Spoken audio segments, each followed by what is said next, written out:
The statements we're about to show you are from the Holy Quran, and is said to be the official, unchanged, pure word of God, revealed over 1400 years ago.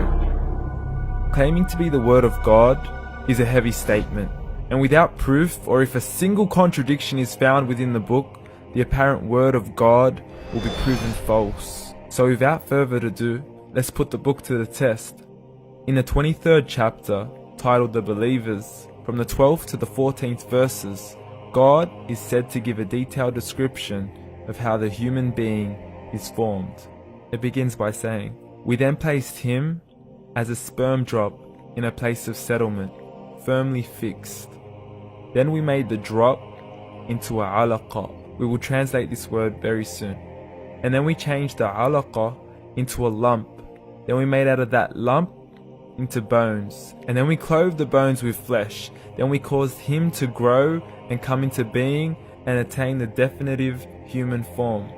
In the 21st century, we can now safely say that this verse is clearly describing the process of human development in correct chronological order. However, what we should be paying attention to in particular is the second stage, referring to the development of the embryo. The specific word used to describe the embryo in this verse is the word alaqa. The word alaqa, when translated into English, can mean three separate things. Firstly, a blood clot, or to be suspended, that is to be hanging or clinging to something, or thirdly and finally, a leech. Now, all three definitions don't come anywhere near what we perceive to be the human embryo. So, why are these words used, and what significance do they share with the human embryo? Can the embryo be described as a blood clot? Well, what do you think? In the third week of embryonic development, a tubular heart joins with the blood vessels to form a primordial cardiovascular system, and by the end of the third week, the blood is circulating and the heart begins to beat on day 21. The first thing that comes to mind in regards to being suspended or hanging is the umbilical cord. But we can't use that example because we are simply referring to step 2, before the baby has even formed. But we now know today that the umbilical cord is formed from the connecting stalk. And the connecting stalk is formed as soon as the embryo is formed. The embryo's connecting stalk has even been described by John Allen and Beverly Kramer as an object to suspend the developing embryo in the extra-embryonic column. So an embryo is suspended and does have a strong resemblance with the blood clot. What on earth would an embryo have to do with a leech? Figure A shows the structure of an embryo at 25 days. Figure B shows a leech.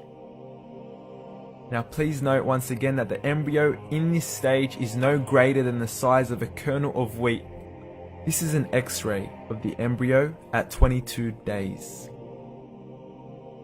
This is the internal structure of a leech. It's mind-blowing stuff, but you still haven't seen anything yet. This is the head of the embryo at 22 days. The detail you are seeing right now is absolutely impossible to be seen with the human eye and can only be seen with a microscope. This is the back end of a leech. There's no other words used to describe this other than mind-blowing. The pictures we have shown you are impossible to be seen with the human eye or even to be predicted by the human mind. Once again, the verses we have shown you were revealed over 1400 years ago to a man who couldn't read nor write. Are these the words of God? Descriptions of the human embryo in the Quran cannot be based on scientific knowledge in the 7th century. The only reasonable conclusion is that these descriptions were revealed to Muhammad from God, from God, from God, from God.